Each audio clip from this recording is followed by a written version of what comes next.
Bonjour, chers téléspectateurs, téléspectatrices. Vous êtes à votre nouvelle émission Parlons-en avec votre présentatrice Queen Diallo, plus connue sous le nom de Aïssatou Diallo. Aujourd'hui, on va parler d'un thème très important qui se caractérise par la solitude dans le mariage. Un thème qui touche le monde entier, qui fait le tour du monde. Mais aujourd'hui, sans oublier une chose, j'ai un invité de classe, de marque. Je vais d'abord la laisser se présenter pour pouvoir introduire. Assalamu alaikum wa rahmatullah. Je salue les téléspectateurs et les téléspectatrices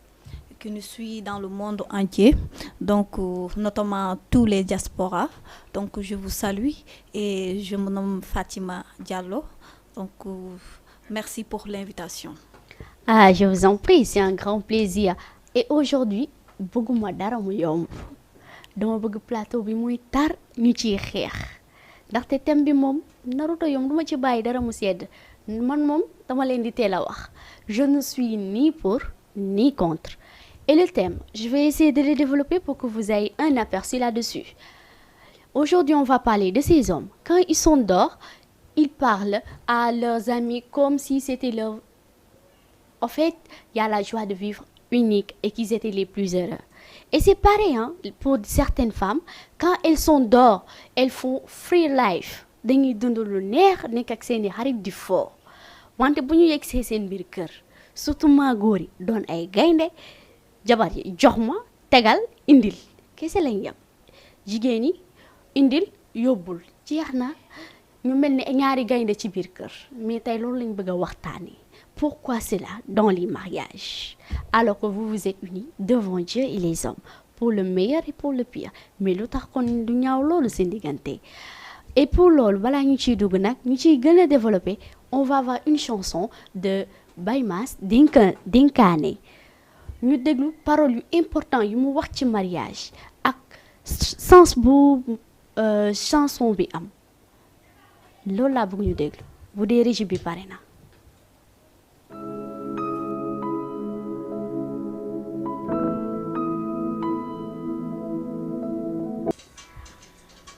wante nag son bi ku ko déglu xam ni Baye Mass li nga woy daw na yaram neex na lool kontaan naa ci wante nag woy bi jàngat ji ci ëpp que musique bi rythme bi yëpp jàngat ji te man jàngat naa ci lu bëree bëri wante nag du ma puus ba génn ci sama thème bi mais dafa doon ni que rek son bi daa am lu mu indaale lu ëmbaale suñu thème. Du coup, moi la question que je me pose et que je voudrais te rendre cette même question, c'est pourquoi cette absence de communication dans les couples de nos jours? Pourquoi cette guerre entre l'homme et la femme qui se sont dit, qui sont ensemble pour le pire et pour le meilleur, mais lu tax ñuy xuloo ci biir buñ génnee ci biti mel ni ku nekk bu nekk ak say morom di foo di ree mais boo gisee sa jabar mel ni ku gis gaynde loolu pour lan wala boo gisee sa jëkkër ngay fas sa kanam. Waaw Aïssatou maa ngi rafetlu thème bi bu baax thème bu am solo la. Donc thème bi mën nañ ne c'est thème de tous les temps. loolu dëgg la. Donc thème bi léegi man lu may wax rek ci loolu mooy jaay fulla. Parce que góor foog na ni donc moom bu ñëwee ci biir kër dafa war a nekk gaynde quelqu'un la boo xamante ne bu ñëwee ñëpp dañoo war a topp ko moom chef la donc su fekkente ne góor bi dafa comporté woo noonu. waa ci benn côté tamit mooy chef nag ndax kilifa la. waaw moom mooy chef mais comme sunu maam yi ni ñu ko doon waxee. nee nañ boo bëggee nekk chef dëgg. il faut montrer le bon exemple. Montrer le bon exemple mooy foo kafre du la tee nekk chef. mën nga inculquer la waale ni nga xamante ne nii noonu nga bëggee sa kër demee mais su fekkente ne yow da ngay ñëw ak xëtër ak doole du dem. wante gis nga daa am jigéen yu wow bët te am na góor yoo xam ne bëgguñu ku leen yabbe am na góor te dañoo bëgg ku leen jox cër te am na jigéen ñoom boo leen mayee bër rek ñu jël boo leen mayee lii ñu jël lii du loolu la ñuy bañ tamit est-ce que. waaw mais loolu noonu am na nuñ koy fajee noo xamante ne parce que nit ki mën nga joxe say règlement yoo xamante ne nii donc sa jabar dina xam ne yow nii nga bëggee kër gi mel sans autant que nga utiliser yenn force de caractère yi mooy reetaan ci biti ci biir kër gi boo ñëwee nga nekk gaynde donc nekk xaru àll nekk gaynde biir kër. mais est-ce que tamit du ci ñun jigéen ñi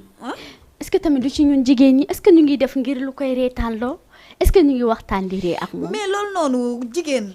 danga ko war a provoquer tamit. góor warul rek naan man donc sama jabar moom mooy def li nga xamante ne nii donc man ma ree c'est dans tous les sens. wante jigéen ay tabax kër de. ma ne jigéen ay tabax kër jigéen bu ko tabaxul góor tabax ko. waay ndaw Samba déet d'accord naa ci benn mooy ni que am na yenn douceur yi dañ ko war a utiliser wante bul fàtte ni mooy li ma la wax rek jigéen ay tabax kër te boo bëggee sa kër neex dina neex yow yaa ko war a neexal mais lu tax ngeen di blâmer yëpp ci góor ñi. dinaa la wax leen Aïssatou gis nga am na góor ñoo xamante ne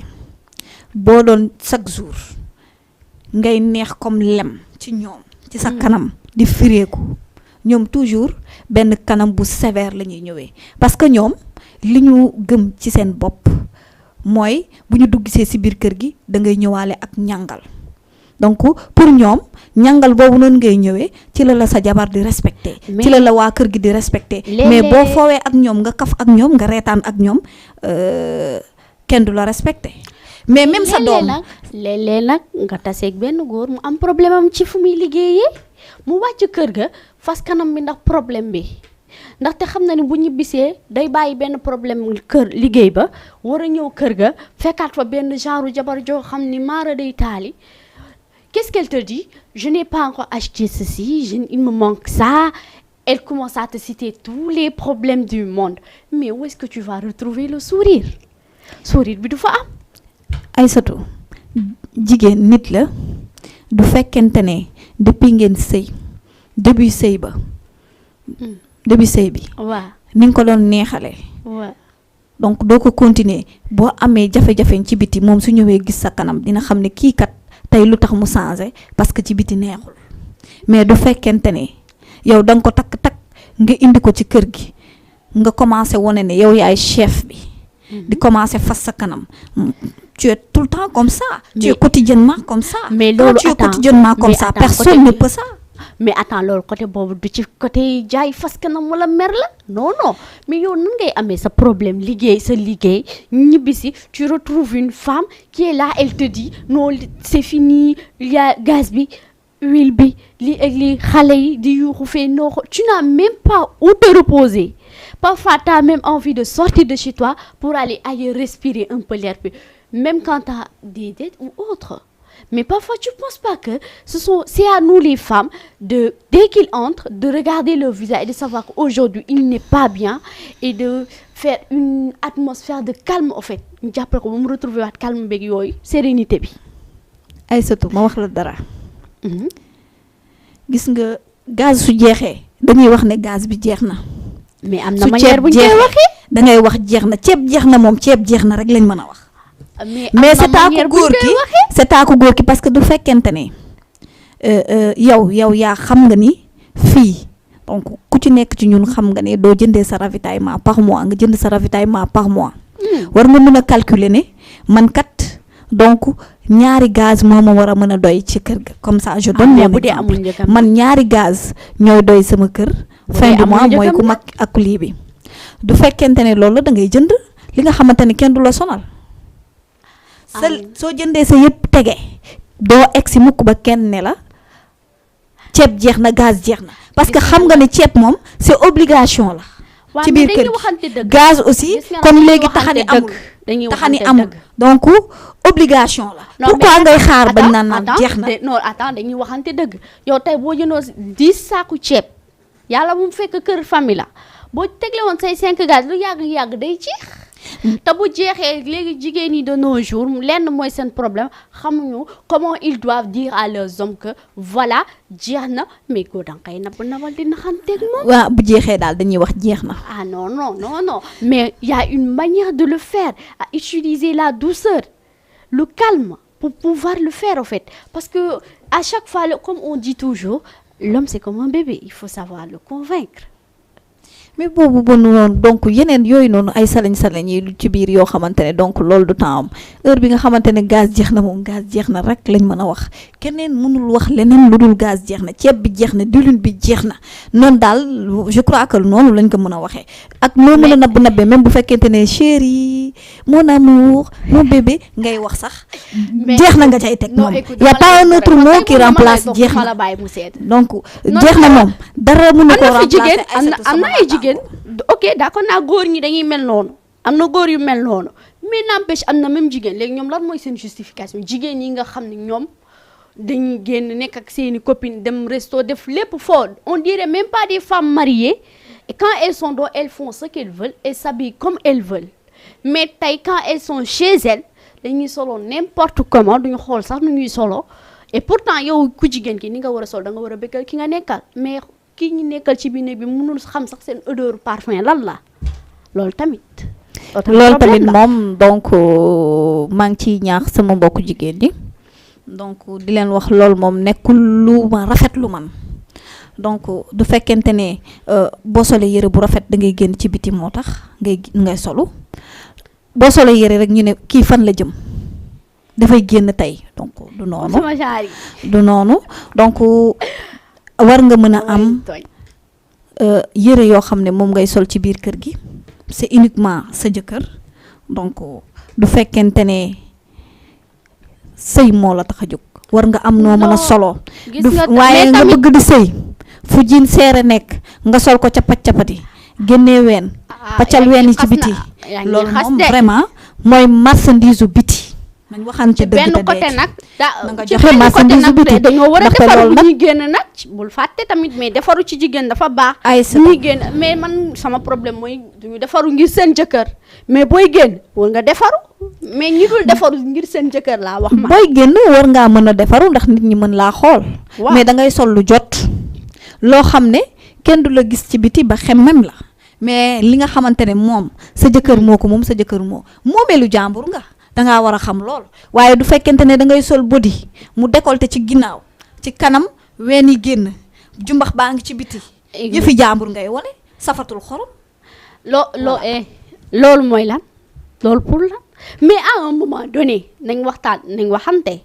ñoom nañ sol loo xam ni que suñu awra yëpp dina génn ci biir parce que am na yenn partie corps jigéen yi awra la warul génn may ween jigéen pour ma wax la dara jigéen yaramam yëpp armo la pas yenn partie génn mais pourquoi ci bi am na même góor yoo xam ne bu ñuy génn rek la ñuy sañse bu ñu nekkee seen kër bu ñu la taqalee seen jàllaaba yi wala caleçon bi tëdd rek yow da ngay bëgg a daw bàyyi leen fa kon kooku ku dul sañse ngir yow lu tax ngay sañse ngir moom non yow gis nga kër ku nekk na nga xam ne man lii laa war a def nga def ko bul xool ne keneen ki moom deful kon man aussi duma def non ça ne se passe pas mariage comme ça dañoo ne complément vous devez vous compléter en fait le mariage vous devez vous compléter tous les deux ce n'est pas juste pour la femme ou l'homme loolu lay waxee donc yow ku jigéen ki dafa am noo war a solo boo nekkee ci biti dafa am loo war a solo c'est pas da ngay xool sama jëkkër moom du solu ngir man kon man duma solu affaire bi du defante yow kenn takku la pour nga ñëw defanteeg sa jëkkër ci biir kër gi waa mais tamit nag dafa rafetul nga am sa jëkkër tey bu say copine di la seeti ci biir kër gi yow sañoo sax ne kii mooy sama jëkkër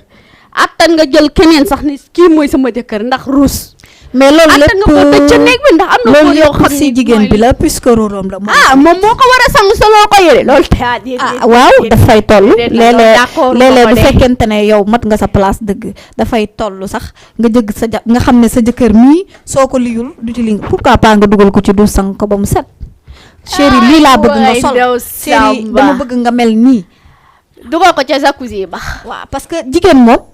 lu mu bëgg a am ci jëkkëram mu am ko donc pourquoi pas mais nag wax dëgg fa yàlla bu dee dañuy waxante dëgg bi set bi ci nit ki la du ci balaa ngay xaar ba sa jabar mu sang laaj defar la yooyu na nga set mais góor bébé la bu fekkente ne moom mënul defal loolu boppam yow yaa ngi fi daf la jëlee sa kër yaay ak sa kër papa rien que pour nga toppatoo ko si biir kër gi mi ngi def li ko war ci biir kër gi santu la dara yow toppatoo ko rek moo la war. ay kon de dina toog ay atu yàlla du saw. boobaa xeej gi rey leen rek. boobaa xeej gi rey leen dañuy waxante dëgg. góor noo mënti mel nga am alal nga ñàkk alal na nga sangu ba set sol lu rafet xeeñ neex sa jabar da lay fan say dëkkandoo dañ koy fan te fu mu aw ñu ne kii jëkkëru diw macha allah loolu dafa neex ci xol. en tout cas bu sanguwul man daal li may wax mooy boo boo amee jëkkër joo xamante ne nii daal du sangu yow nga dugal ko nga sangu ko papa dama bëgg nga def lii papa solal lii. mais lan mooy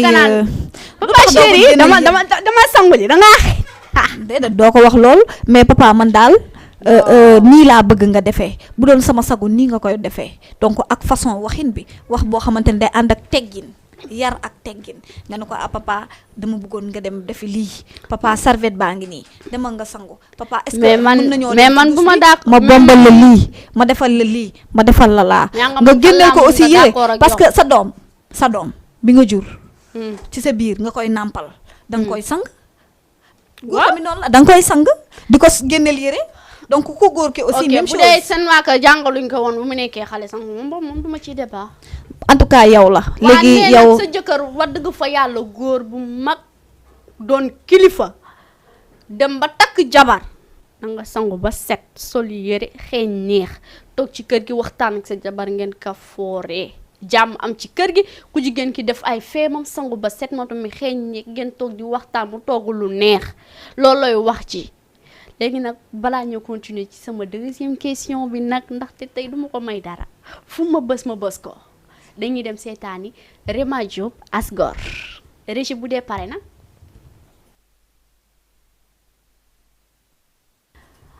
azalo azabombe ay fecc naa ko woy naa ko wante nag li mu wax dafa am solo de nee na ko gor la woy Asgor man loo ma mën a wax ci Asgor ak lan mooy Asgor tekkil ma ko parce que man dégg naa olof wante mon olof là c'est un peu truc là c'est autre chose en fait. foog naa ni Aïssatou ñun ñu fi nekk ñëpp dañuy taqale olof bi. bu nga ko si ab pëlëfuta bu toog nga koy wax olof moom donc mais dañuy taqale rek li ñu xam ci gor moom du xeet. mooy ma jël sama interlocuteur bi allo salaamaaleykum. maaleykum salaam kooku. on jaaraama naa laa toon. jantung ko fewndi. Aïcha la belle. mais kii Khadija comment tu vas. ça va bien alhamdulillah. naa laa toon soirée. bon comme no diri ko pour waɗugol o encourager et féliciter encore. merci beaucoup ma chérie. émission weli moƴƴa noon hina seeɗa. vraiment merci wakkilare ko kafa Allah kam mettata ayi ka ko no joɗini ka solatama ka majja machallah mam weltito honto ibado ino miɗo huuromo par ce que ɗa andi min ko noon tummi noddirtamo Fatima no to ɗo ko ngoni toñide machallah meɗen hiiroma buy wona seeɗa min kadi mi hirti ko moƴƴare ko wakkilare tunna hara meɗen tawi droit mo machallah inchallah fof moƴƴay si Allah jaɓi inchallah merci beaucoup allez bisous et bon dimanche à vous vraiment merci beaucoup bon week-end à toi c'est gentil bye bye mais waa maa ngi lay déglu. donc Aïssatou su ma naree définir gor mooy ki nga xamante ne dafay am lu mu bañ. donc gor du xeet da ngay am loo bañ am loo jombale sa bopp. donc bañ ñu gis la ci yenn yi donc loolu mooy gor. mais est-ce que loolu desati na ci suñu société bi est-ce que des na. donc gor yi gor ñi ñu ngi nekk gor ba tey. mais bëreetuñu de. man déggoo li ma la wax fii ndox mi daan taa saay boo fa demee nga fekk fa ay tepp nga ma sa ren taawul de sama bopp kër de taawul. waaw gor moom donc ci nit ki comportement wu nit ki lay doon. loolu dëgg la donc comportement wu nit ki su fekkente ne yow dafa am looy bañ. donc tu veux la dignité. donc gor mooy être digne su ma ko naree tekk ci tubaab. donc gor mooy nekk être dignité am loo bañ am loo xamante ne bëggoo kenn gis la ci donc c'est ça le sens du mot mais du fekkente ne gor dañ ko mën a donc définir ci nga xamante ne moom mooy sëy donc gor donc fi ma koy indee foofu mooy nekk as gor donc gor bi ci ñaari côté yëpp la donc yow ku góor ki dañ la may jabar mu bàyyi ndey bàyyi baay rien que pour yow mu ñëw ci yow nga war a nekk ndeyam nga war a nekk baayam war koo taxaw mu war a am sécurité ci yow donc loolu la ñëwee ci loolu moo taxoon ma choisir tey ñaari son yi ngir émission bi ndax gis nga li ngay wax nii Baye Mass moom la wooy ci son wam dénkaane bi donc loolu noonu suñ fa jógee yow ku góor ki dafa am tamit kon noo ko war a téye nekk gor mooy ñu may la dara yaayam jox la am ci yow confiance papaam jox la am ci yow confiance ay mbokkam ne yow la am doy nga leen nga ne yow tamit yow yaa jël place su papaam yow yaa jël place su yaayam donc dafa war a am noo war a toogee dafa war a am noo war a toogee donc toogaay bi lan la mooy nga téye ko téye bu rafet bul xool ne moom même ma décroché sama interlocuteur bi allo allo allo allo naam allo oui ça va bien ñu woowee ay sa la mbaɗɗa mais daa mel ni kii xamee naa ko de sama nene ça va yaa ngi ci jàmm bu bees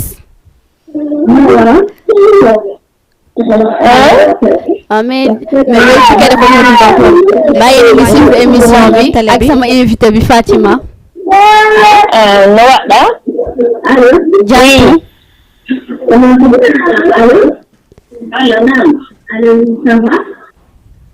Diatou uyte télé on fi en nantodir parce que c'est uytal télé nge wata nantodirde ok daa mel ni dem na kon mais man tey dama bëggoon ñu wax ci dara tamit sans que débattre nañ ci manque de communication bi dans les couples en fait parce qu'il y a dans certains couples la communication elle est tellement absente qu'elle a tellement de conséquences que si on doit nous baser sur ça et en parler on n'en finira jamais et ça a beaucoup de causes néfastes dans les couples on en a vu tant et tant d'autres mais aujourd'hui on a remarqué quelque chose de vraiment triste dans notre société, surtout ici au Sénégal, mais aussi un peu partout dans l'Afrique et même dans d'autres pays. C'est que dans les mariages, on nous dit quand tu souffres, maa ngi doon wax sànq lu am solo maa ngi doon wax sànq lu am solo.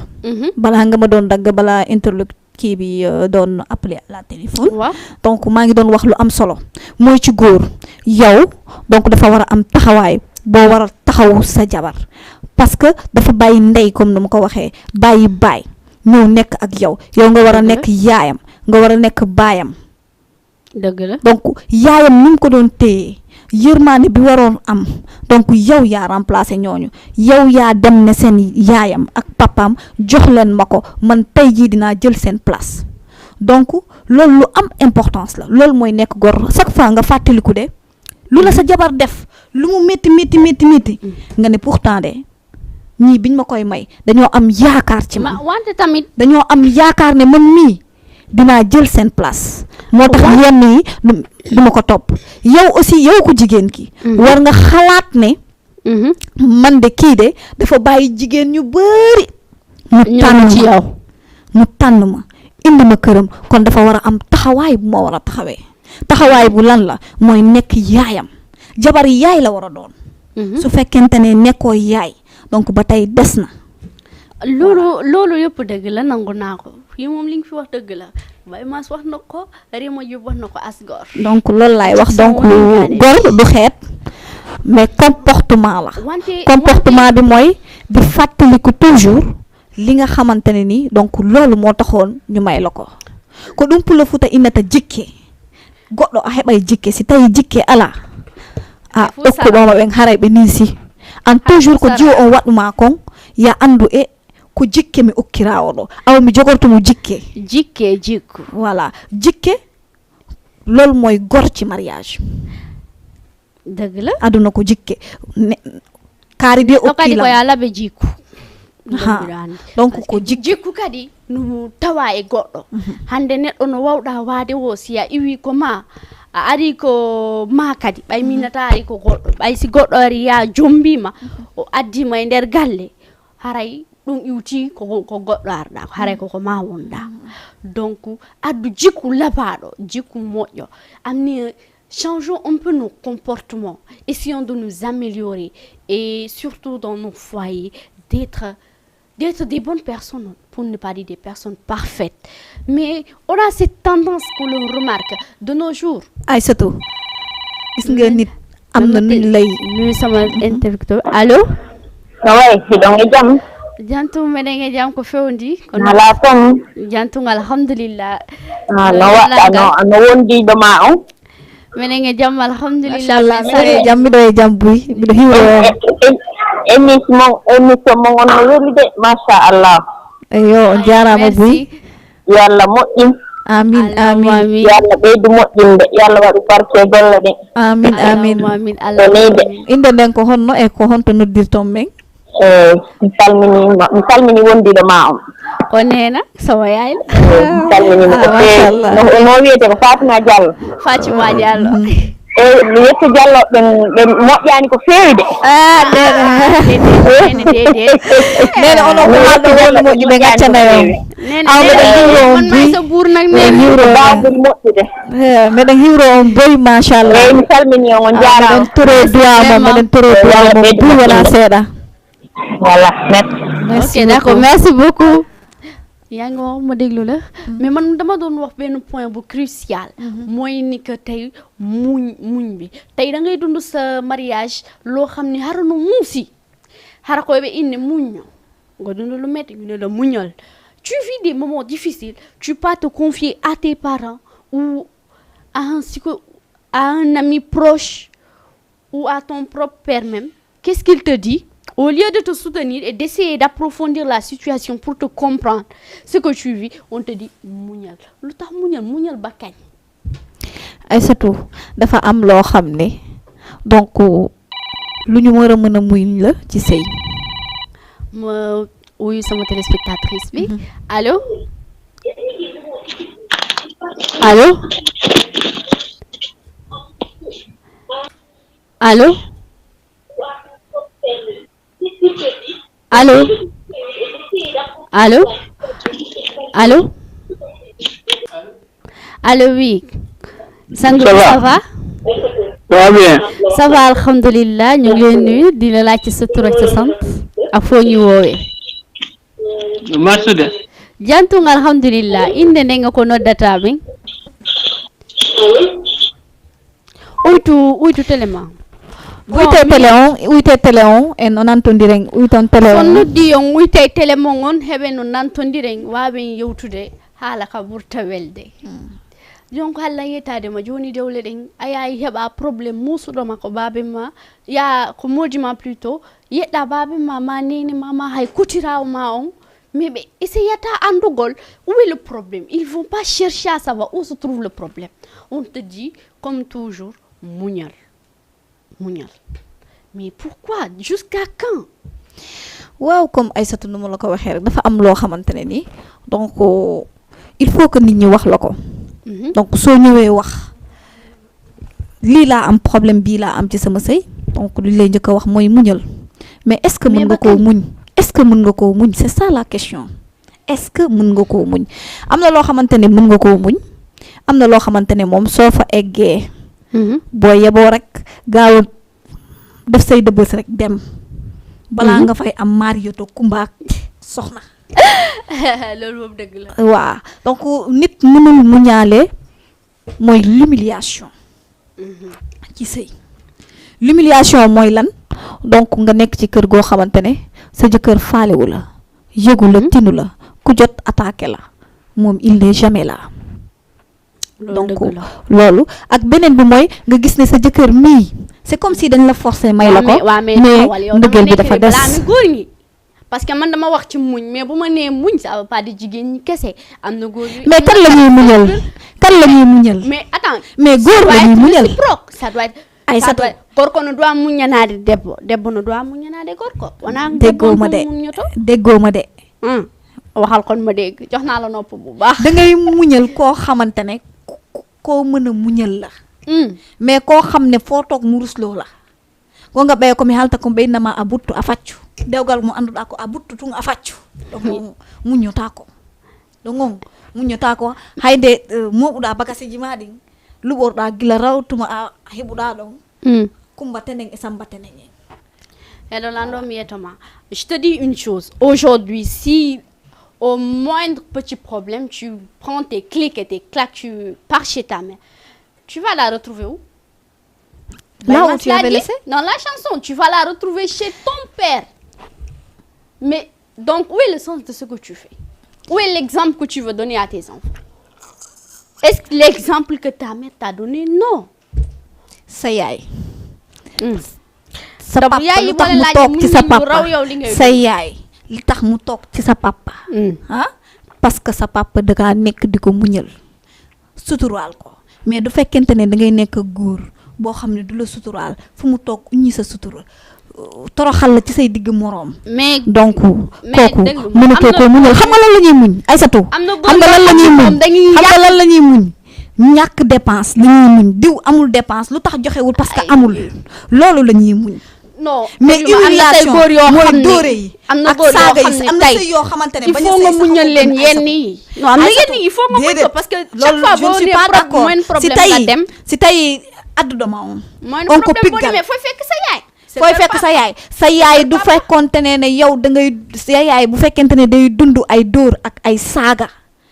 yàlla xam ne du mag ñu koy dund seen biir kër mais taxut seen doom buñ koy takk buy dem luñ koy wax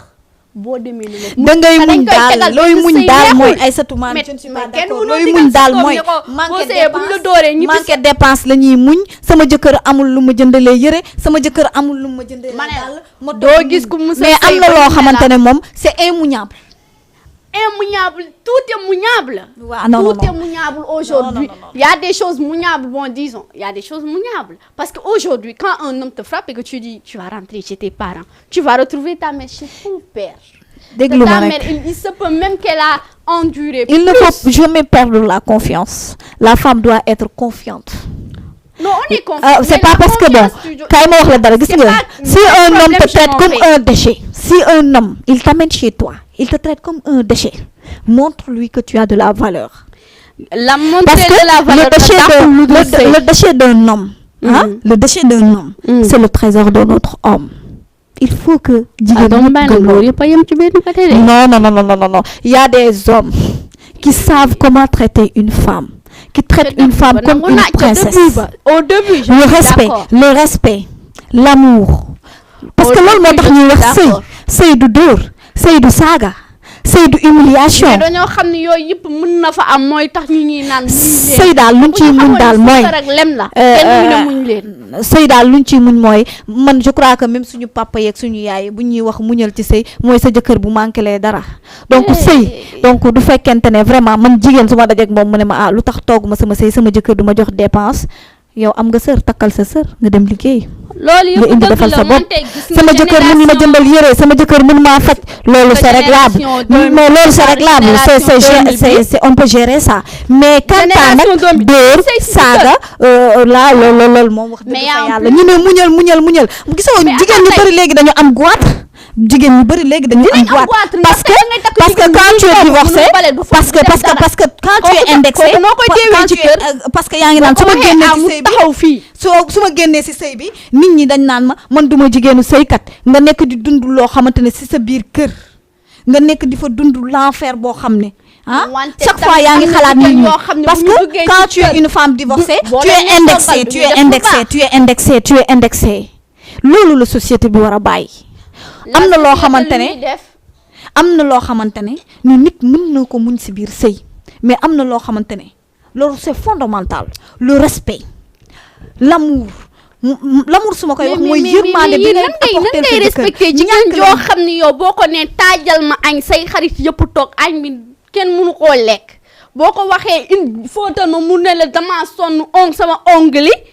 mais loolu noonu yëpp dafa am nuñ koy gérer jigéen yu mel noonu ma ne loolu noonu yëpp dafa am nuñ koy gérer dafa am nuñ koy gérer lan mooy tee yow doo waxtaan ak loolu yëpp manque de communication la loolu yëpp man je le base par manque de communication su fekkente ne yéen nekk ngeen ba guddi ci seen biir néeg war ngeen kaa mën a waxtaanee chéri man de bëgg naa nga def amélioration ci sa ni ngay toggee chéri bëgg naa kat sama xarit bu ñëwee nga comporté woo comme ça voilà man nii laa bëgg nga def ko nii laa bëgg nga mel su ko defee tamit ku jigéen ki tamit nangu loolu noonu góor ki parce que toujours xam nga lu tax lan moo gën a naqareel sëy yi parce que léeg-léeg jigéen bi day nekk ci kër gi du nangu dëgg su ko jëkkër wam waxee lii la ak laa la mu féttarlu gis boppam jigéen buy sëy du gis boppam beneen côté bi mooy góor ci boppam waa ci benn côté dafa war a nekk parce que am na yenn yi sama genre yi mais lu ñu togg rek nga daal di mooy loolu sama genre yi bu ma toggee añ ba yàq nga xaar ñëpp mbooloo ngay naan dafa def ma nii ak nii damay teel a gis sama bopp du coup y a des moments bi nga war a wax nga xaar ba yenn yi nga wax mais fii am na góor tamit mooy loolu duñu xool xamuñu bu ñu war a wax ak seen jabar wala nan la ñuy wax ak seen jabar ci seeni kanamu moroom dañuy am ay gan di naqaral ko jigéen ki l'homme te dit du n'importe quoi devant ses potes et après il veut que ses potes te respectent mais c'est impossible foofu laa doon waxee ak yow sànq moo tax ma ne la dafa am loo xamante ne dañ koy muñ am loo xamante ne kenn mënu koo muñ ñàkk la ñuy muñ ci biir sëy loo amul sa jëkkër mënu la kaa jox nga toog nga muñ te yàlla rek tax mais l'humiliation dóor yi saaga yi doyadal bi mais man dëgg la nee naa la loolu je peux accepter que cela fait mal et c'est pas acceptable qu'on te humilie de cette mais tu sais c'est pas une raison qu'on te fasse cela que tu te lèves que tu quittes ton domicile en fait non loolu musul génnee jigéen ci sëy loolu musul génnee jigéen ci sëy le fait que critiquer la ci togg rek y a des femmes de nos jours moins de petits problèmes range valise dem nañ seen kër yaay loolu day ñàkkal fayda jigéen fay la man bés bu ma yenoo sama bagage ne damay dem fi may dem foofu nag xam ne duma dellu si waat moi j'ai fait 15 ans de mariage musuma fay dafay ñàkkal fayda jigéen gis nga jigéen ngay toog sa biir sëy soo fa amee problème nga toog fa insister ngir problème boobu trouver des solutions yoo xamante ne dafay régler sa problème sëy boobu noonu loolu dëgg su fekkente ne nag mënoo koo régler nga xool nga jox ko temps nga gis ne lii du réglé wu te lii duma ko mën a muñaalee boobaa nag nga fagaru nag moo gën faju tey man li may wax góor ñi mooy ni que boo leen di takk ni ngeen xoolaat seebiw at en fait avant d'épouser une femme essayez de la connaître, de connaître ses origines parce qu'il faut pas épouser n'importe qui parce que faut se dire que elle sera la mère de vos enfants et de la même manière qu'elle est éduquée elle peut mettre cette même éducation elle peut la plonger dans la tête de votre enfant donc choisissez celle qui est mieux éduquée en fait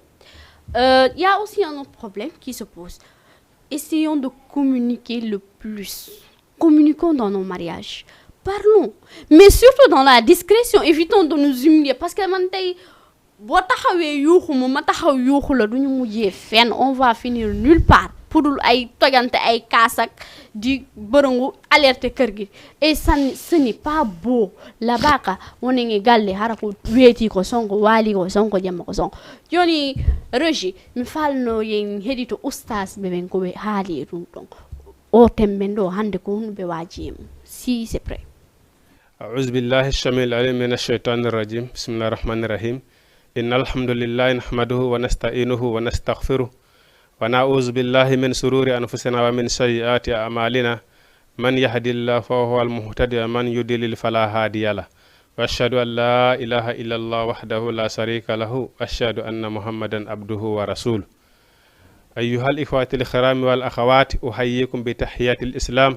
ألا وهي قائلا لكم السلام عليكم ورحمة الله تعالى وبركاته musidɓe julɓe heɗotoɓe daraɓe ɗo télévision meɗen Jama TV haray hakkude residirɓe ɗiɗo dewgal ko wiyete dewgal kon ko jiyanuga e hunde mawnude kadi ka l'islam jomminirgo ko hunde ko farilla hiɗon andi nde sahabajo innuno min mi jombata sabu si mi jombi ɗum wonay sabu ampesugol an angal rewgol Allah subhanahu wa taala nelaɗo maki kala mo jombali o jeyaka e am ngilge bon enen e hoore meɗen kadi wiɗen ko timmini diina timmini diina kan ko suddiɗo bon joni noon ko woni important on ko hakkodiri ɗo kopulji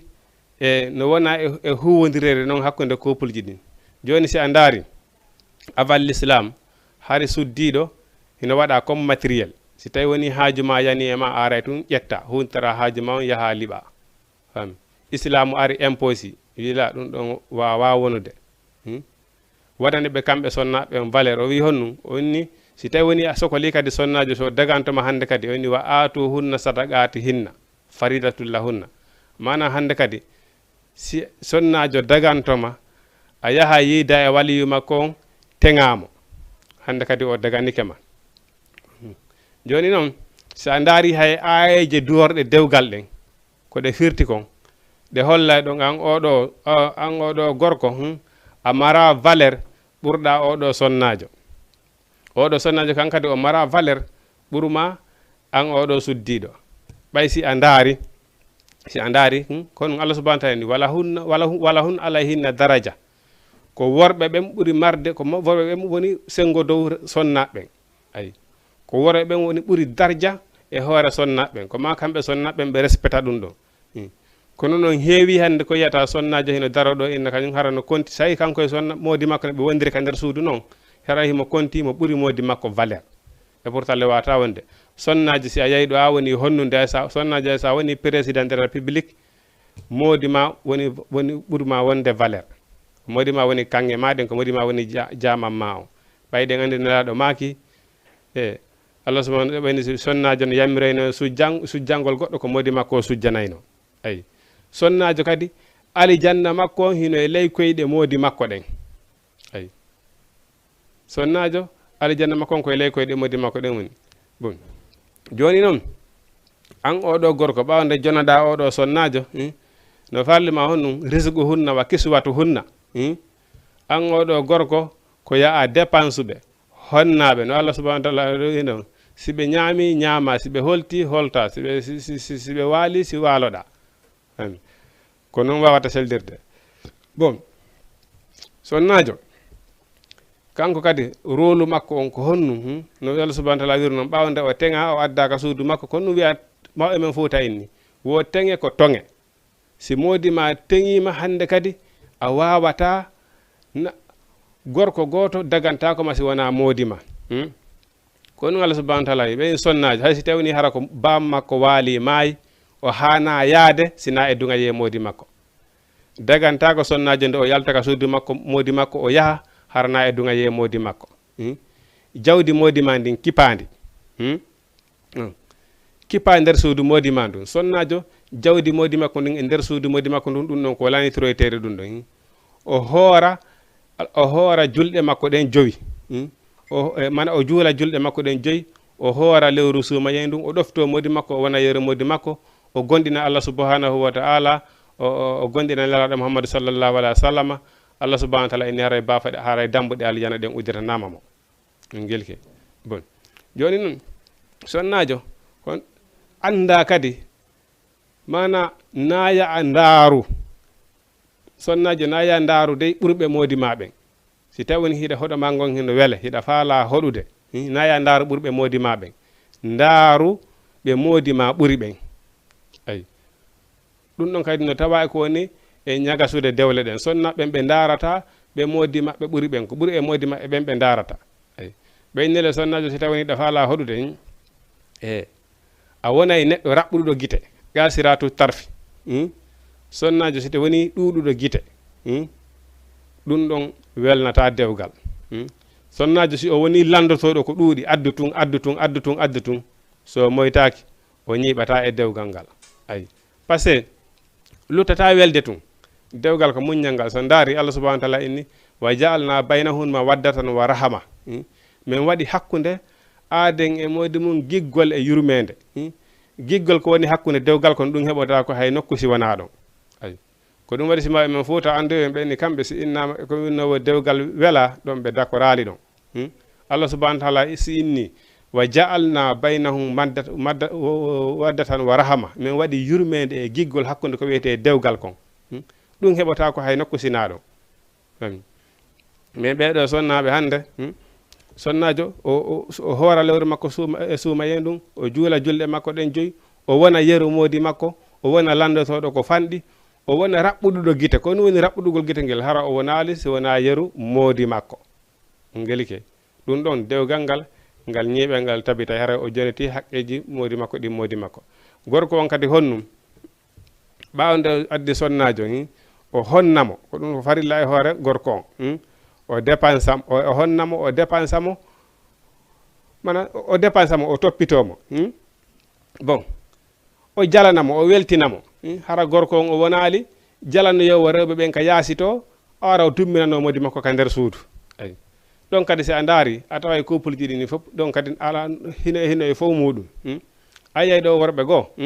ɓe jalanoya e rewɓe ɓen ka yaasito mais si ɓe awtiti ka suudu ɓe haray ɓe moodi maɓɓe ɓeygu maɓɓe on ɗon hiɓe waɗi on ɗon kukur ayi bon hino woodi kadi e suddiɓe wawɓe noon wallay so yi ɓe jalana worɓe goo ka yaasi faami a hewti a tawi kamɓe mo deɓɓe ka suudu a jiɓata siko wonno jalande ɓe ka yaasito ayi ɗum ɗon fof he welata dewgal ça fait koko Allah subhanahu wa ta'ala wi kon wa ja'alna baynahum waddatan wa rahama min waɗi hakkude couple on giggol e yurmande sa yi noon waɗi si Allah subhanahu wa ta'ala waɗi ɗum ɗon waɗi ko wiyete dewgal kon o inni wa atuhunna sadaqati hinna yo andu ɗum ɗon sonnaɓen ko Allah subhanahu wa ta'ala waɗani ɓe valeur joni noon on valeur mo Allah subhanahu wa ta'ala waɗani ɓe ɓe liɓino ɗum ɓe liɓino ɗum ko ɗum waɗi hande dewle ɗen heno ñagasi hino jeeya e muɗum angal suuɗugol ɓalli mum ɗi ndaare Allah subhanahu wa ta'ala ni anni saw kasiyatun ariyatun ɓe sonnaɓe ɓe andaɗa hoorema hino mari coñci kono ɓe surraki sonnajo si tawi woni hiɗa faala yo modi ma kadi a waɗa neɗɗo surriɗo ƴettu o coñci dimankako bon an sonnajo jombaɗo eɓe jombaka ɓen serte ƴetta coñci timmuɗi hara wonali hiɗa mari coñci a surraki eyi ɗum ɗo fof haray wata welude dewgal ngal voilà mana ko ɗum ɗo wonirude ɗon sonnajo on ɓawo nde o jomba o adda yo andu o mara ɓuri modi makko hay modi makko no ɓuri hay nene makko e bam makko valeur e hoore makko on gelike bon o hoora julɗe makko ɗen jowi mana o juula julɗe makko ɗen jowi o hoora lewru makko suuma e ndun o wona yeru modi makko o wona landotoɗo ko fanɗi on faami inchallah dewgal ngal wawi wonde sonnajo gorko on kanko kadi o dépense a embere makko nden yunfigu ju sa'atin min sa'atihi mo kala so dépense a embere ko marɗa feere kon la yukallifullahu illa wus'aha an kadi suddiɗo on hiɗa andi embere modi ma nden hara fawalimo ko mara feere kon bon kan kadi o dépense yeru makko on inchallah on hara dewgal ngal wawa ñiɓude e hoore jam e kisiye ɓe muñodira inchallah ɗon dewgal ngal wawa ñiɓude e hoore jam e kisiye bon andi tan sonnaɓe kadi si a yii sonnaɓe wawata heɓude valeur sina ka dewgal maɓɓe ndaare qur'ana on e ɗuɗude Allah subhanahu wa ta'ala ko suratu nisa ton e ton ayata ton suratu rijali ayata ton suratu rijali ça fait sonnaɓe ta Allah subhanahu wa ta'ala waɗanɓe garadi waɗanɗe e martaba déjà heɓugol taw dewgal ngal taw heɓugol dewgal ngal heɓugol modi taw toon ɗum ko waɗana ɗum martaba par ce que woɓɓe gon daɓɓi haronki heɓali ɗum noon tun ko waɗanede martaba si Allah subhanahu wa ta'ala waɗanima martaba a heeɓi moodi a heeɓi moodi hiɗa duwa darde ko honɗum Allah subhanahu wa ta'ala yamirma e ngal ɗon dewgal ɗoftoɗa modi maɗa wona yeru modi maɗa wona yeru modi maɗa hoora julɗe maɗen jowi juula julɗe maɗen jowi hoora lewru ma no suuma yen ɗum wona yeru maɗa kipa jawdi modi ma ndi kipa jawdi modi ma ndi bon gorko kadi kala ko ƴettuɗa an gorko on kala ko ƴettuɗa jonoɗa ɓengu ma inɗa ɗum ɗo mi okkima haray dagannike ma dagannike mo sellantama hande kadi haray jaɓatugol ɗum ɗon ma joni an gorko on inna ɗo joni a ƴetta ino ɓayno wodde rewɓe worɓe goo ɓe ñakka ɗo tun dépense hande ɓe nawa joni haray tigi on ƴettu ɗon hannde ka marɗa ɗon waɗana en si ɓeygu maɓɓe waɗi ɗon hara ɓe jonitata on tigi fami ɗum ɗon kadi dagotako mana jawdi sonnajo on sina ko anniyi o yiɗani modi makko kon dagantako modi makko ka o ƴetta ka o forsa sonnajo on o jaɓa jawdi makko ndin ɗum noon haray wawata sellude ayi sonnajo on noon kala ko anni e jawdi makko ndin kadi o waɗani modi makko haray inchallah rahmani o dagani modi makko ene wawi ñamude aray ko ɗum ɗo marno ko mi yewta toon ko yowiti fi hakkude jambodireɓen aqulu qawli haja si tawi woni faljere waɗi toon haray gandi ko banu adama woni timma kala ko hawdirɗen e sawaba haray ko Allah subhanahu wa taala woni ko longinimmi ko ɗum ɗo wonno ko mi yewta fi hakkude jambodireɓen ɗiɗo haray gorko wota jalansi wona ɓeygu muɗum debbo on kadi wota jalansi wona moodi muɗum gorko on debbo on o wona yeru moodi makko o ɗofto moodi makko iɗen andi ça fait sonnajo nadugal makko aljanna hino waɗi facile ha ɓe inni si a hoori tun julɗe maɗen jowi a hoori lewru a juuli julɗe maɗen jeeyi a hoori lewru ma suuma yendu a woni yeru moodi ma probléme on noon ko ɗon woni hande ɓe jaɓa ɗum fes wonugol yeru moodi maɓɓe on tigi surri ɓandu mum ɗum ɗon kadi ko probléme ande yeeɗo sonnajo mo wallisije 3 4 ayi to ɗin ɗon coñde fof o mara toon hay gotol ngol o wattoto o daro o juula ayi ɗum ɗon fof ko erreur amin so waɗi ɗum ɗon tun Allah subhanahu wa taala inni o woni yeru modi makko ande Allah subhanahu wa taala enen haray dambude aljanna ɗen ko uditanama mo aqulu qawli hadha astaghfirullah li wa lakum assalamu aleykum wa rahmatullahi taala wa barakatuh a on nani ko oustas o wi kon wo aljanna men hino yombi yen ɗofta modi meɗen donc dama leen di wax lu tuuti mooy li oustaz duma traduire lépp lu mu wax nag xam naa sinon fii lay fanaan mais tamit la oustaz wax na mooy lu am solo mooy comme luñ doon débattre tey ci thème bi mooy ni que nañ favoriser communication bi ci diggante yi il faut qu'on favorise la communication dans les couples et qu'on fasse le tout pour qu'il y ait une cohésion de paix et d'amour et de sincérité surtout dans les couples. C'est ce qui est plus important. Mais aussi mettre en avant la religion parce que elle est toujours et restera toujours un guide dans nos émissions. Excusez-moi, dans nos couples plutôt. Mais quand même, je ne vais pas finir sans d'abord donner la parole à Fatima. Fatima, je te donne la parole. Tu vas nous dire ton dernier mot. Merci Aïssatou. Oui. Apprécié na vraiment émission bu am solo la. Donc c'est le thème comme ni ma ko waxee woon dès le début c'est un thème de tous les jours moom la ñuy dund mais lu ma war a am rek comme dénkaane mooy na ko jigéen ki jabar na topp jëkkëram jëkkër ji tamit na am yërmande ci jabaram. Donc surtout ça ndaxte am na olof njaay kii bi muy wax nee na ku fi nekk si ñun sa papa su la waxoon nu mu def ba téye sa yaay boo fa jaaree di nga téye sa soxna mu ne ku nekk si ñun tamit sa yaay su la waxoon nu mu def ba toog ci sëyam toogal sa papa donc yow it soo ko defoon rek di nga toog ci sa sëy donc yal nañu yàlla defal jàmm ak salaam maa ngi nuyu les téléspectateurs et les téléspectatrices de tout le Sénégal ak notamment diaspora bi voilà di leen jox rek beneen yoon incha allah. Merci beaucoup vraiment kontaan naa trop ci invitation bi nga nangu ndax nga woo nit mu wuyu la loolu dafa neex lool ci xol et vraiment je suis très très ravie de t'avoir accueilli sur mon plateau et ça a été vraiment ça m'a fait un baume dans le cœur je peux te le dire et je suis très satisfaite et débat bi intéressant na lool wax nañ fi lu am solo te j'espère que jàngat nga ci lu bëri man moom macha allah sama sayda bi jàngal na ma tey yu bëri. merci moo ñibbee incha allah naa ci jëfe yu bëri te di leen wax ni que incha allah à dimanche prochain même heure même chaîne merci.